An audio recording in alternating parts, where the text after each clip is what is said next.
और सरकार की दिशा तय करने वाला आने वाले साल में किस तरह से प्रावधान रहेंगे, उस पर यह वित्त विधेयक फोकस करता है। अलग अलग प्रावधानों के स्लैब्स क्या हो गए, टैक्सेशन सिस्टम क्या होगी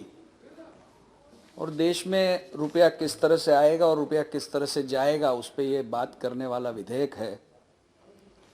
और जिस ऐतिहासिक माहौल में पूरे विश्व की अर्थव्यवस्था जब चरमरा गई थी,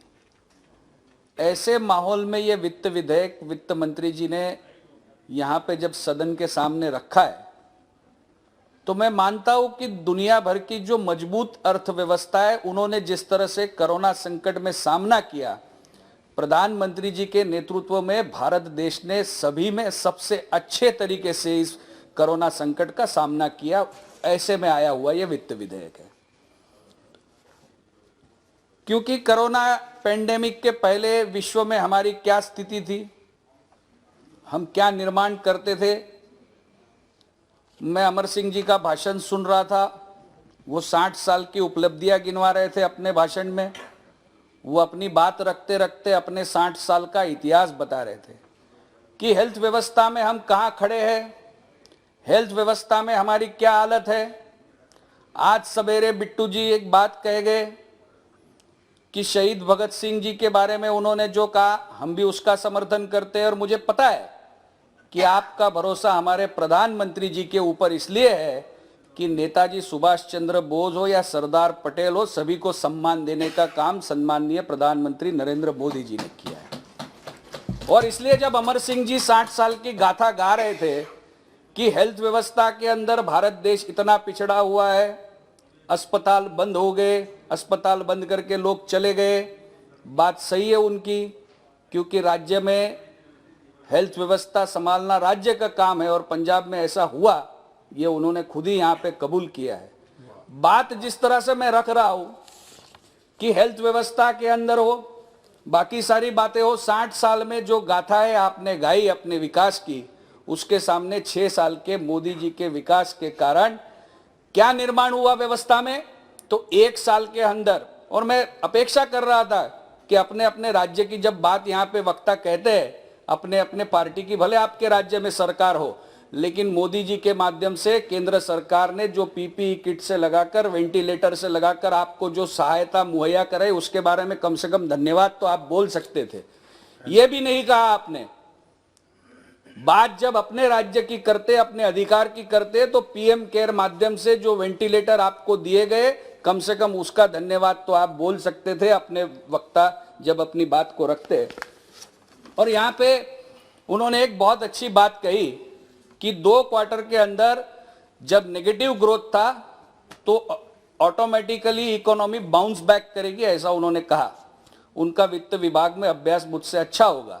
लेकिन मैं मानता हूं कि प्रधानमंत्री जी के और वित्त मंत्री जी ने जिस तरह से 1 साल के अंदर आत्मनिर्भर भारत के पैकेजेस जाहिर किए और जो वित्त व्यवस्था को गति देने का काम किया, यह उसी का परिणाम स्वरूप है कि आज भी विश्व की बड़ी बड़ी अर्थव्यवस्थाएं चरमरा रही है, लड़खड़ा रही है, लेकिन हमारा भारत फिर उठ खड़ा हुआ है और वो उस दिशा में कदम रख रहा है जहां पे हम इकोनॉमिक ग्रोथ की बातें कर सके। क्योंकि मूडीज का एक रिपोर्ट है, 2021 में केवल हिंदुस्तान ही ऐसी एक अर्थव्यवस्था है जिसका जीडीपी डबल डिजिट में ग्रोथ करेगा। ये रिपोर्ट आपने पढ़ना चाहिए।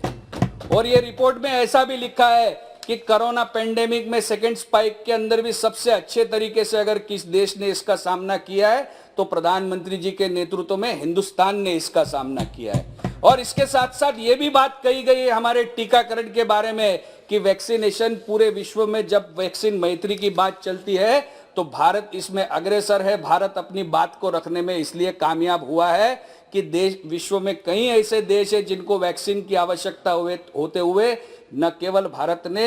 लोकल उपभोक्ता ने, जो हमारे पेशेंट है, उनको वैक्सीन दिया है, लेकिन विश्व भर के छोटे देशों को भी वैक्सीन देने के मानवता के काम में भी भारत ने अग्रसर कदम उठाया है। और यही सब बातें साबित करती है कि जब हम बात करते हैं इस कोरोना पीरियड के अंदर, मुझे याद है कि जब प्रधानमंत्री जी डिजिटल इंडिया की बात करते थे तो इंटरनेट कहाँ होगा, टेलीफोन लाइनें नहीं है, गांव में किस तरह से ये सब व्यवस्थाएं होगी, ऐसी बातों के ऊपर विपक्ष ताने कसता था। लेकिन मुझे याद है कि जब ये आत्मनिर्भर भारत के पैकेजेस वित्त मंत्री जी ने जाहिर किए और डायरेक्ट बेनिफिट ट्रांसफर के माध्यम से गरीबों के जनधन अकाउंट में जब पैसे डाले गए, तब ये बात का विश्वास विपक्ष को भी हुआ, क्योंकि एक भी विपक्ष का सदस्य इस बात को नकारता नहीं है कि डीबीटी के माध्यम से हमारे राज्य में गरीबों के अकाउंट में पैसे नहीं आए। ऐसे किसी विपक्ष के सदस्य ने यहां पे नहीं कहा है। मैं मानता हूं कि देश के अर्थव्यवस्था के अंदर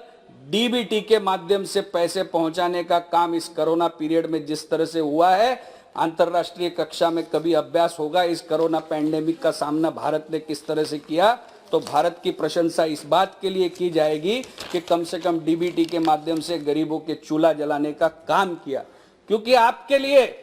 धन कुबेरों की सेवा करना या खुद धन कुबेर बनना ये आपका कर्तव्य हो सकता है, लेकिन प्रधानमंत्री जी के नेतृत्व में चलने वाली सरकार, ये पंडित दीनदयाल जी के अंत्योदय के माध्यम से चलने वाली सरकार, वो विचार से प्रेरित होने वाली सरकार है जो दरिद्र नारायण के घर में चूल्हा कैसे जलेगा उसकी चिंता करने का काम करने वाली सरकार है। 80 करोड़ लोगों को मुफ्त में अनाज देने का काम इस सरकार ने किया। मैं अपेक्षा करता था कि किसी राज्य के नुमाइंदे इस बात को भी बोलते कि प्रधानमंत्री जी ने और वित्त मंत्री जी ने जो फूड फॉर ऑल इसके माध्यम से 80 करोड़ लोगों के घर में मुफ्त में राशन देने का काम भी इस कोरोना पीरियड में किया, लेकिन आप उस पर कुछ नहीं बोले। मैं ये भी समझता हूं कि जो बात जिस तरह से चली उस बात के अंदर इस कोरोना पैंडेमिक के दरमियान आए हुए सभी चीजों के ऊपर, डिजिटल इंडिया हो, वेंटिलेटर के माध्यम से हो, आत्मनिर्भर भारत, आत्मनिर्भर शब्द तो ऐसे बना कि इस साल ऑक्सफोर्ड की हिंदी डिक्शनरी का वर्ड ऑफ द ईयर बना। आत्मनिर्भर शब्द को इस तरह से महत्व मिला। वोकल फॉर लोकल की बात है, टैक्सेशन और कस्टम्स के स्लैब्स की यहाँ पे बात चल रही थी, सदन में कोई सदस्य इसके बारे में भी कह रहा था। हमारे प्रधानमंत्री जी ने और हमारी सरकार ने ये दिशा तय की है कि वोकल फॉर लोकल, जो लोकल मैन्युफैक्चरर है इनके मैन्युफैक्चरिंग को बढ़ावा देने के लिए इस तरह की कस्टम ड्यूटी लगाना जायज समझा, और इसीलिए ये स्लैब में कस्टम ड्यूटियां जहां जहां बढ़ाई गई है हम उनका स्वागत करते हैं। कि जिस हिसाब से एमएसएमई सेक्टर को बूस्ट देने के लिए, जिस हिसाब से इन सभी बातों को आगे बढ़ाने के लिए अलग अलग माध्यम से सरकार ने प्रयत्न किया है, ये प्रयत्न हमारे आपके सामने है कि जिस तरह के प्रयत्नों में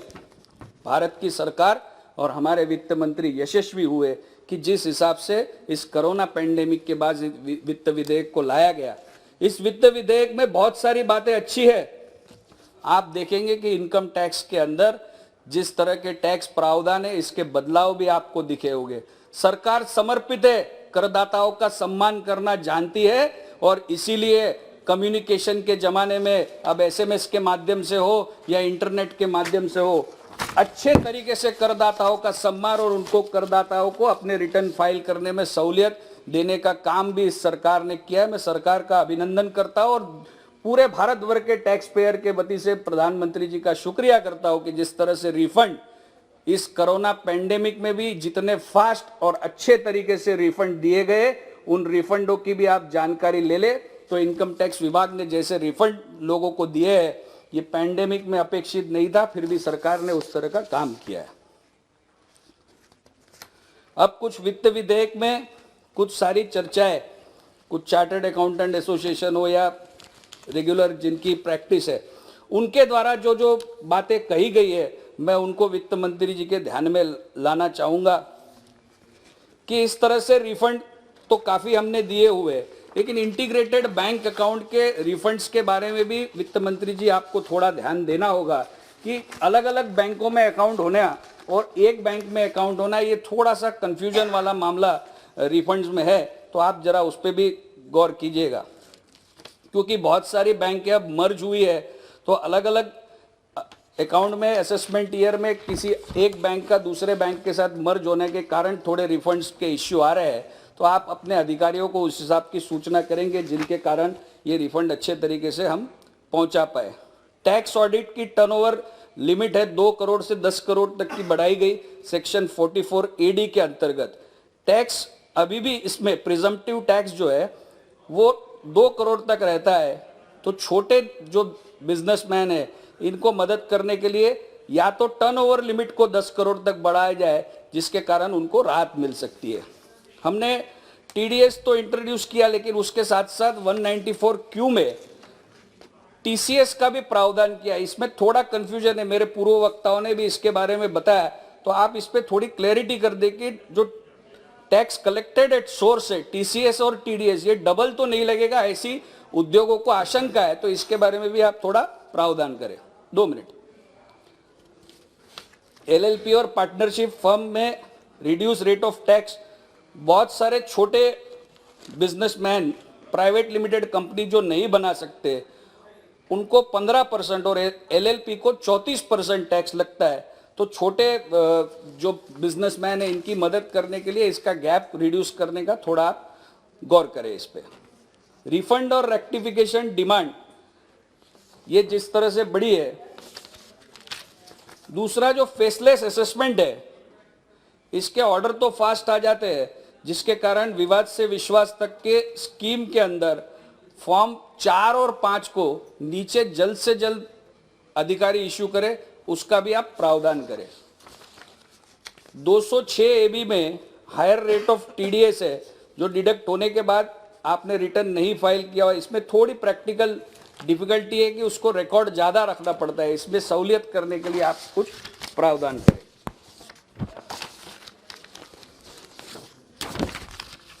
इन सभी मुद्दों के ऊपर आप ध्यान देते हुए, हमारी सरकार समर्पित सरकार है। जो नागरिक टैक्स प्रावधान के अंदर अच्छे तरीके से टैक्स भरता है उसको सम्मान करना, उसको सहूलियत देना, और बाकी गरीबों के लिए कल्याणकारी योजना लाना। कल मोदी जी ने अपने वक्तव्य में कहा था